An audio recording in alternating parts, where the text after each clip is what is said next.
That's right. Ebru PrimeTime News on this last day of February 2020 begins right now.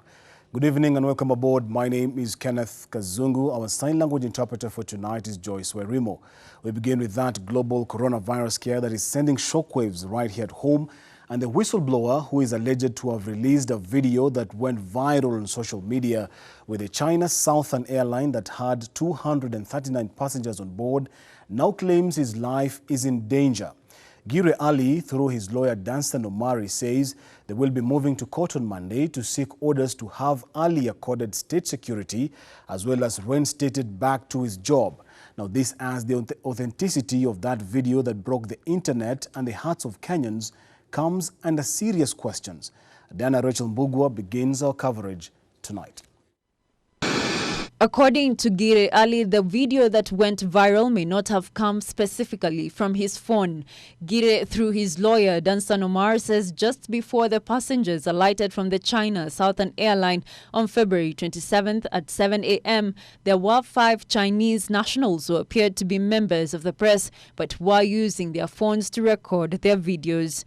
The aircraft landed where he was assigned his place of work, called the remote Bay or Juliet Bay in the terminology of the airlines, and he got a shock that here is a Chinese airline, contrary to what the official policy of government was. Gire took the video out of suspicion over the 1.5 hours that it took for the passengers to alight the China Southern airline. As at the time these aircraft landed, my client got suspicious because that communication had not been revoked, suspended, or varied. Since the video went viral, Gire says he has been receiving suspicious phone calls from different people claiming his life is in danger. For my life, based on the threats that the head of corporate security for Kenya is threatened me in his office when we were just 2 of us on the 27th of February. Yes. To add salt to injury, Gire has also been accused of being sponsored by a terrorist group over his name and religion. Yeye ametishiwa kwamba ameshiriki ama kazi aliyoifanya ameifanya kwa minajili ya magaidi wa terrorism. Ameambiwa kwamba na ametishiwa kwamba atakamatwa na kushtakiwa kwamba yeye kwa sababu la jina lake Ali na kwa sababu anatoka pande ya Wajiri, basi bila shaka ameelekezwa kwamba yeye ni terrorist.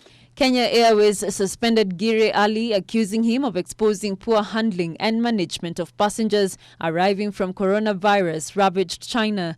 Reasons Ali says he did in concern over the 47 million Kenyans. They will now move to the Employment and Labour Court to seek orders to revoke his suspension at KQ. They will further seek orders that ask the state for protection of his life and orders that Gire be accorded state security. Once we get the orders, the enforcement mechanisms in this country are not optional.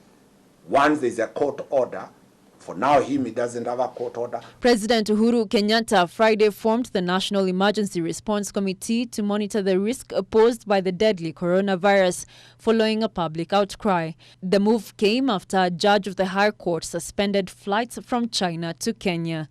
Diana Rachel Mbugua, Ebru TV.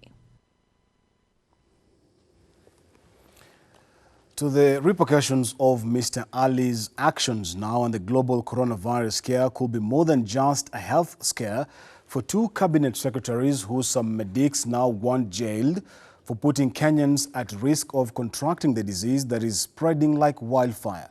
The medics have moved to court where they want Transport Cabinet Secretary, that is James Macharia, and his Foreign Affairs counterpart Rachel Omamo charged with attempted mass murder for casually letting into the country 239 passengers aboard a plane from China amid concerns of the coronavirus outbreak. The moment before the storm. A Chinese plane with 239 people on board landing in Kenya earlier this week amid the global coronavirus scare. Then, The announcement by government that the 239 passengers were cleared of coronavirus and advised to self-quarantine led to an uproar that led to the grilling of the Foreign Affairs CS Rachel Omamo. I don't have the capacity, the knowledge, or the understanding. And I think it would be wrong for me to go down that path if I can't answer those questions in the detail that's required. Who was at pains to explain the government's effort in protecting its citizens from the deadly virus. With regard to the flight that came in, that flight was dealt with in accordance with WHO guidelines. Those who were on it were monitored and have been asked to self-quarantine. The CS clearly found it hard to outline her ministry's strategy. I've told you that all these decisions form a cabinet ad hoc committee, and we're working on this together. A matter that could land her in hotter soup. In documents filed in court on Friday, two medics, that is Dr. Joseph Mithika and Cyprian Mwirabwa, one CS Omamo and her transport counterpart James Masharia, held accountable for casually letting into the country the 239 passengers, thus putting the lives of citizens of Kenya at grave risk of the virus. The medics want action taken against the CSs, including but not limited to the charges of attempted mass murder. The move by the medics anchored on the January 10th advisory by the World Health Organization, which called on countries like Kenya to ensure procedures are in place for passing information about sick travelers between conveyances and points of entry, as well as between points of entry and national health authorities. The Kenya Medical Association coming up with a raft of recommendations for the government, including a daily brief on its preparedness to allay public anxiety. On Friday, the High Court suspended all flights from China following a case filed by the Law Society of Kenya, even as President Uhuru Kenyatta formed the National Emergency Response Committee to monitor the risk posed by the deadly coronavirus following public outcry. And I expect you to use your full skill and knowledge to help us achieve this particular objective, while at the same time dealing and confronting with emerging challenges such as the coronavirus, and there is an executive order that I have signed today, which I expect you to begin implementing immediately. All right, Meru County now the venue for that BBI meeting, and Senate Majority Leader, that is Kipchumba Murkomen, has said that the BBI will not provide solutions to the challenges Kenyans are facing. Now this has mass walkouts and lost voices characterized today's meeting held in Meru County. Naona watu wengi tayari wameenda, lakini hii ni mkutano sawa. Mimi nikiwa Meru niko nyumbani.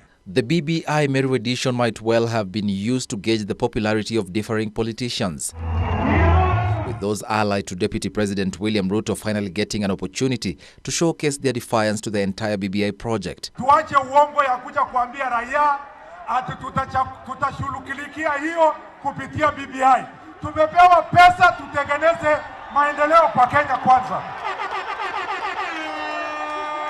Kama sisi tumepewa jukumu, waziri wa agriculture yako hapa, tusidanganye wananchi ati kwamba tungojee BBI tubadilishe Kenya. Speaking during the BBI rally in Meru, Murkomen urged a section of political leaders to stop insulting Deputy President William Ruto, adding that respecting the president comes in hand with respecting his deputy.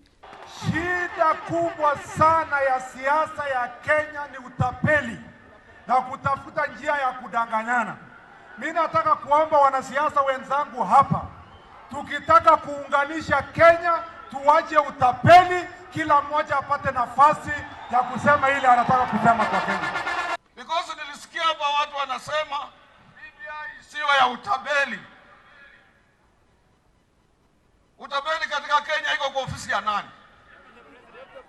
Utapeli katika Kenya uko katika ofisi ya nani? Ofisi ya nani? The disputed 2017 presidential elections also got a mention at the rally held in an area considered friendly to the Tanga side of the Jubilee Party. Lazima tuanze kwa kukubali kwamba watu wa Mount Kenya wakiungana na watu wa Kenya kwingine walichagua Rais Uhuru Kenyatta, na yeye sio kifaranga ya kompyuta. Tusipoambiana ukweli anzie hapo, kwa sababu watu wengine wanasema Rais Uhuru Kenyatta alikimbia mwenyewe kama mchawi. Lazima tuanze na ukweli ndio taifa letu iweze ikasonga mbele. Speakers who spoke after Murkomen, however, didn't take lightly his sentiments. Wale ambao wanakuja hapa wanasema wanaunga BBI mkono, alafu wanawanyima nyinyi wenyewe heshima, wakizungumza wanang'oka. Hiyo si heshima kwa Wameru.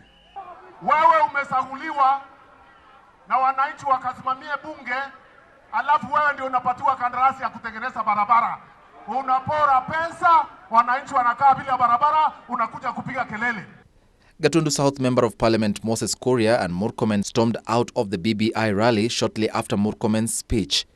But in a sarcastic tone, the Senate Majority Leader denied storming out of the meeting, saying that the reason he had to leave in a hurry was so that he could catch a lift offered by Moses Kuria. The leaders, who were accompanied by Chuka Igambangombe MP Patrick Munene, left when Iyala MP Mpuri Abori started speaking. The Mount Kenya region has presented a 10-point demand to the Building Bridges Initiative Task Force. The rally held in Kinoru Stadium in Meru County comprised of leaders from Embu, Kirinyaga, Meru, Tharaka Nithi, Laikipia, Nyeri, Kiambu, Nakuru, Nyandarua and Murang'a counties. Eric Munene, Ebru TV. Interesting times indeed, but back to the capital, the scramble for Nairobi City County, where a major standoff is looming at the City Hall as a section of MCAs now insist that they will not back down on their resolve to impeach Governor Mike Mbuvi Sonko. All eyes are now fixed on Tuesday, the day when Makongeni Ward MCA Peter Imotok says he will be tabling the impeachment motion. The embattled county chief is not off the hook yet, as a section of MCS insists that they will not turn back on their resolve to impeach the county chief, dogged by corruption allegations. We are not going to relent on this. So how many MCAs have you maybe tried to hold on? We have enough numbers to place a notice of motion before the county assembly, and primarily also we have numbers to make sure that Sonko has to go home. Makongeni Ward MCA Peter Imotok says he will not stop his bid, even after President Uhuru Kenyatta this morning asked Nairobi Jubilee MCAs to shelve their plans to impeach the governor who has since ceded key functions to the national government. For Nairobi MCAs, that we need to sort a mistake of Nairobi in a Kiambu way. That's an impeachment process, which I've collected signatures. I'm busy doing the grounds and particulars of impeachment for one Mike Mbuvi Sonko. So if that's the issue, I'm sorry to him, because I have to do my job under the Constitution. All eyes are firmly fixed on Tuesday, the day Motok says he will be tabling his private motion. He is expected to face an uphill task as the Jubilee MCAs who attended the meeting with President Kenyatta agreed to stop the process and focus on service delivery instead. The minority whip who moved the motion on February 20th cited grounds including gross violation of the Constitution, incompetency, and inability to lead and holding the county at ransom with the lack of a deputy governor. By that day, 62 of the county's 122 MCAs had appended their signatures in support of the motion. To some reactions on that move now, and the move by Governor Mike Sonko to cede some key functions to the national government continues to draw mixed reactions over the manner in which it was handled. Embakasi West MP George Theuri says inasmuch as he supports the move, the public participation was overlooked. Theuri says the move should not be read in the negative, as it was done in the county and country's best interest. First of all, let me say I support the step for Governor Sonko giving his commandates to the national government. And personally, I don't see a big problem, because even before that, we used to work together with my MCAs. That is, you can see any project that I usually do in Embakasi West, I involve my MCA. So I don't think things will be different because of the national government taking over Nairobi. What I think needed to be done probably is public participation. But we support because at the end of the day, what counts is the end result. And the end result is our people to get services, as Nairobians to get services, regardless who brings the services. So personally, I support the move, and I'm okay with it. To a special report tonight, and it is every parent's wish that their child grows up hitting all the milestones normal children would. However, this is not the case for most parents, and one Jane Anyango knows this too well. She was blessed with twin boys 3 years ago, but along the way, she noticed that one twin was not developing like the other, but did not know why. Our health reporter Winnie Lubembe spent the day with Jane and family at their home in Kibra. And here now is part 2 of baby Alvin's struggle with spina bifida.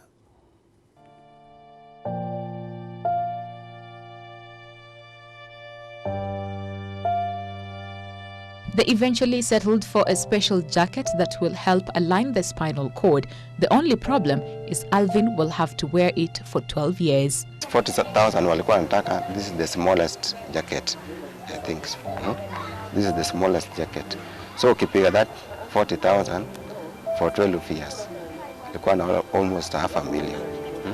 Now that $500,000 I cannot afford. I cannot afford. Every year mpaka kuwe na 40,000. Ama jacket inaweza kuwa juu vile amegrow na size ya jacket. Sasa hapo pia naona kama inaweza kuwa almost 50 ama 60 every year for those 12 years. Peter Ngugi, an orthopedic technologist, tells us how exactly the jacket works. In cases, there is paralysis or weakness of the limbs, and that alone make you immobile, that you are not able to move from point A to point B. Now, depending with the intervention that is done, we are able to help or to control any deformity that may arise due to that by either physiotherapy, provision of gadgets to support, to prevent any deformity that may occur. Because once there is that disconnection of the spine, weakness or paralysis starts there, the weakness, meaning by the kid by the time the kid is growing, he or she will not be able to achieve the full milestones in sequence, that sitting, having head control, supporting the back, being able to crawl, being able to stand, all those you will not be able to do, depending on the severity. Peter says administering of the corset doesn't end there. Kid grows, we need to review, because he or she outgrows the corset, all right? Because normally it is customized to the size and the shape of the spine as of that time that you are taking the measurements. Then once you're out of that, you progress, because you'll be able to do the review occasionally and see whether there are either pressure areas that need to be padded to avoid creating wound or pressure sores or so. Then, after you have achieved sitting with that support, now the kid progresses now to standing. Now with the standing, you also provide other gadgets to help the kid to stand. But before you reach there, you find in sitting position, their feet tend to open up and the joints are not formed properly due to wrong sitting position and poor sitting position, and also due to lack of power. So you also provide some orthosis to help the feet and the lower ribs to stay in a better position. Also the feet, you find them curving, creating or assuming crab foot. Yes, due to the weakness of the muscle that I said, because you find some muscles are stronger than the other, so they tend to curve. Yes. So as you progress, you continue observing and providing the necessary supportive aid, just mainly to avoid getting deformities later, which may be there later. Jen says she really questioned why her child, barely 3 years old, has gone through so much pain and struggle. The pain is evident in her eyes as her voice is choked. Nililia juu nikimaji mtoto wangu ndio hata ijakaa ndio alitoka kufanyiwa surgery. Tena ndio hiyo MRI. Yaani vile alikuwa na processiwa, shaona mwenye anaenda kufanyiwa operation. Paka nikasema hizi vitu zenye mtoto wangu anapitia, si mimi ndio ningepitia shwali. mimi nimekuwa mkubwa, lakini mtu wangu mpaka mtu analia kwa kitanda na mimi pia natoa machozi, kama ilibidi nitolewe nje wabaki na mtoto. Hiyo uchungu bado inanishikanga mpaka hata nikikaa na yeye inanishikanga kabisa. Nilikuwa najiuliza, nilikuwa nasema ati miujiza itoke tu juu siku ingine, kuje tu niambie leo tunataka kutibu huyu mtoto wako. Mtoto ni wa kila mtu. Mpaka nakaanga chini nikiongea na majirani zangu na wauzanga, huyu mtoto wangu atabaki tu hivi. She is scared that if nothing is done, her child will not grow normally. Tukimwacha naye ni juu ni mwenye ana grow. Ati si akitoka chini, umeona akitoka chini na bado ni mdogo hivi. Wewe mwenyewe ukimwona unaona yuko straight. Ana nini? Hivyo ndio waliniambia ati pia wewe kama mzazi unaona mtoto ako straight ukimlinganisha na mwenzake. Nikamwambia yuko straight. Akaniambia hivyo venye ana grow ndivyo hivyo tu ndio ata grow. Hakuna siku yenye atafanya nini, atachange ati akuwe tu straight kama mwenza, atakuwa tu straight kama kuna action imechukuliwa.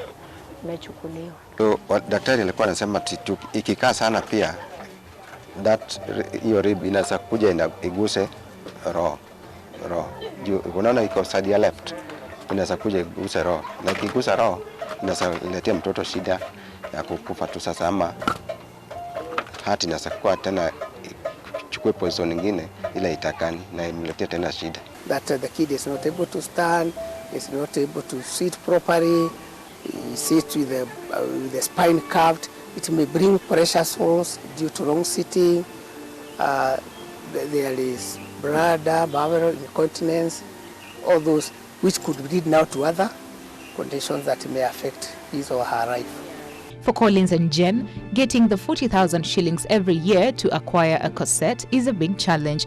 What they have left is not able to cater for treatment and are appealing for help. So that 40,000 hata nikitafuta nipate, bado nitaendelea kutafuta for those 12 years. Naona kama sitaweza. So hata options zangu nilikuwa nataka tu kusaidizi kama mtu asanisaidia. Juu hizi vitu zote nilijaribu kutafuta pesa, iligharimu almost 300 and something thousand kutibu hizo tonsils and those tonsils, na ilikuwa tonsils ya neck, pua, masikio, almost nikipiga hesabu ilikuwa almost 300 and something. So niliishiwa hapo mpaka sasa hii sina pesa na sina namna, sina mbele na nyuma.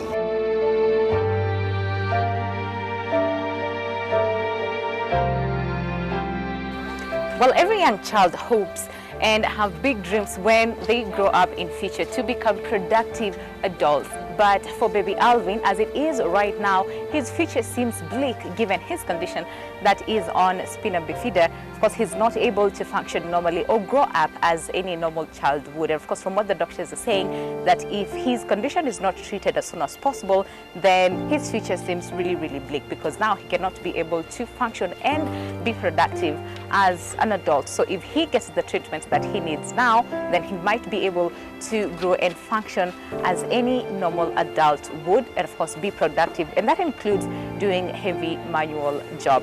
Winnie Lubambe reporting for Ebru TV from Kibra. Spine of pain, a very sad story. Winnie Lubambe, thank you so much for highlighting baby Alvin's plight. But to more news now, and the government plans to spend 440 billion Kenya shillings over the next 5 years to boost farming, agriculture, livestock, fisheries and cooperatives. Agriculture CS Peter Munya says the program is being implemented under the Agricultural Sector Transformation and Growth Strategy 2019 to 2029.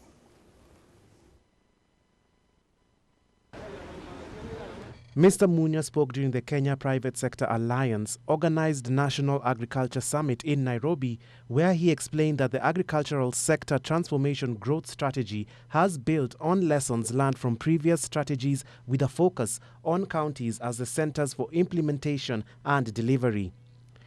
He believes the strategy will make the country a regional agriculture powerhouse. He noted that the strategy had shifted the burden of action to the county governments, the private sector, industry players, entrepreneurs, development partners, and civil society. The plan prioritizes Kenya's 10-year transformation underpinned by 9 big ideas in the context of devolution. The CS said 6 large-scale agro and food processing hubs will be established through a rapid public-private partnership process targeting both domestic and export markets. The strategy also seeks to launch 50 large-scale private farms with 150,000 acres under sustainable irrigation with government-provided infrastructure and protected land ownership. The recently launched National Farmers Summit will be an annual event and will be co-chaired by input dealers Elgon Kenya Limited, Managing Director Bimal Kantaria and Agricultural Principal Secretary Harry Kimutai. Sport News making headlines on the business front, and the proposed free trade agreement between Kenya and the United States may end up trumping the manufacturing pillar under President Uhuru Kenyatta's Big Four agenda if progressive policies are not put in place. According to the Association of Manufacturers, Kenya is likely to face stiff competition by American products domestically once the trade pact comes into play. This is as the US has a stronger manufacturing sector, meaning their products are likely to be more competitive than the locally produced commodities. Kenya Association of Manufacturers added that this could consequently depress Kenya's exports because local production of goods is likely to decline. Manufacturers also expressed fears that the Kenya-US trade pact could further dampen trade with the EAC bloc, with the country obliged to adhere to the common external tariff. Kenya Association of Manufacturers Chairman Sachen Gadka says, and I quote, US products like pharmaceuticals, plastics, industrial machinery, paperboard and agro-processed products are likely to give competition to locally produced goods. End of quote. A fortnight ago, President Uhuru Kenyatta and his counterpart Donald Trump announced the commencement of talks aimed at establishing a trade pact between the two nations. Currently, trade between Kenya and the US stands at about 100 billion shillings a year, with over 7% of Kenya's export into the expensive American market in 2018, worth 46.6 billion shillings, entering under African growth and opportunity.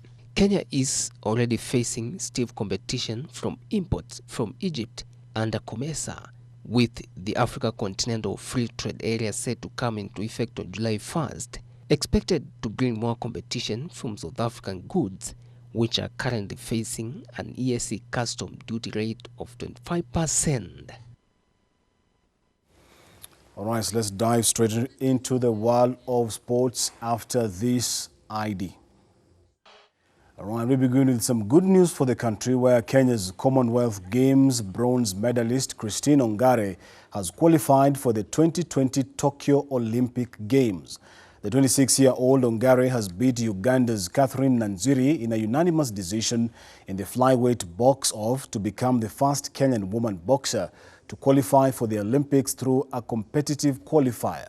Ongare became the second Kenyan to qualify for the Tokyo Games after Nick Okoth, who takes on Mulega Evariste from Zambia in tonight's featherweight final at the ongoing African qualifiers in Dakar, that is in Senegal.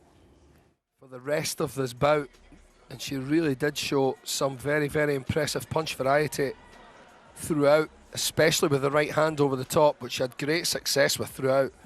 You see it there, running lovely and sharp and crisp. Well, there's the moment of confirmation for Christine Ongare of Kenya. She visibly dipped at the knees and thanked the boxing gods after that terrific performance in the third place box-off. And by prevailing in this contest, it is she who is going through to Tokyo 2020 to compete in the Olympic Games. All right, congratulations and all the best to Christine. Moving on to other news, and Shujaa Sevens will be worried over South African backlash when they renew their continental rivalry tonight in their opening Pool B match of the Los Angeles Sevens. Kenya and South Africa have met thrice this season, with the Blitzboks winning on 2 occasions. Now, they met in the preliminaries of Dubai Sevens, where South Africa won 17-12 on their way to clinching the leg. The African sides also met again at the quarterfinals of Cape Town Sevens, where South Africa claimed a 17-5 victory. Kenya gained sweet revenge in the preliminary stage at the Hamilton Sevens, stunning the world giants 36-14. Playing South Africa the fourth time in the circuit, it won't be easy because they've beaten us 2 times. We've only managed to beat them once, and this is the first time we are going to meet. It's going to be a challenge, and this is something that we really worked on mentally, because we have to get ready mentally to play them again. They've been very consistent, so they'll be very difficult as per usual. I think that was our first win in 5 years. Difficult match, but we don't fear them. We respect them, but we certainly don't fear them. We've only just lost to them 17-12 and 17-5 previously to that, so they've all been tight games. Harambee Starlets head coach David Ouma is set to name his final squad for the upcoming Turkish Women Cup on Sunday. Now, team captain Dorcas Shikobe has urged new players in the team to step up to the challenge of donning the national team colors. The squad of 21 players plans to carry the team's impressive run from the Olympic qualifiers and the Sekafa tournament to Turkey. Anedi Kundu, Roth Ingosi, based in Cyprus, and Portugal-based Vivian Odhiambo are some of the key players in Harambee Starlets squad who have already signed contracts with the European clubs. Now, the situation is, are they winners? Do they have the willingness to compete? This is what I'll be looking for the players that will be making the final cut to Turkish Women Cup. Wenye kocha amereplace wako sawa kulingana na venye amewatrainisha, wamereplace hao wenye wameenda. So sisi tuko ready, hatutaangalia wenye hawako. Tukompete ile yenye tunaweza, si hatutuwezi. Ati tusione wakina juzu walienda, ati tutaweza. Wenye tuko tutaweza. All right, and that is the last story of this last bulletin on this last day of February 2020. On behalf of the super amazing team that has helped put this bulletin together, thank you so much, Kenneth, for watching. My name is Kenneth Kazungu. Our sign language interpreter for tonight has been the lovely Joyce Wairimo. See you soon, and God bless.